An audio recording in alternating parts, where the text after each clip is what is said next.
సూర్యాపేటలోని గాంధీనగర్ సమీపంలో ఆటో ప్రమాదానికి గురయ్యింది. ఆటోకు ఎదురుగా కోతి రావడంతో డ్రైవర్ దాని నుంచి తప్పించపోగా ఆటో ఒక్కసారిగా బ్యాలెన్స్ తప్పి బోల్తా పడింది. ఈ ఘటనలో 4 గాయపడ్డారు. అంబులెన్స్ ఆ సమయంలో అక్కడే ఉండడంతో గాయపడిన వారిని సూర్యాపేట ప్రభుత్వ ఆసుపత్రికి అంబులెన్స్ సిబ్బంది తరలించారు.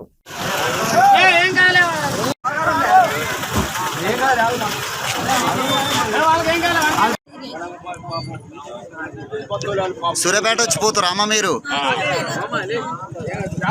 ఏ ఊరు పోవాలా? దాస్తాండా. ఏ విధంగా జరిగింది ఇది? ఏ విధంగా జరిగిందమ్మా?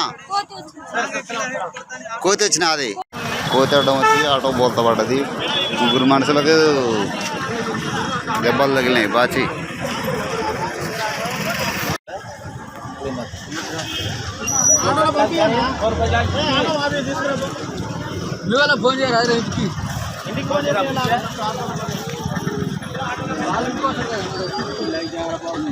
గాంధీనగర్ దగ్గర ఆటో కోతి అడ్డం వచ్చి ఆటో బోల్తా పడ్డది.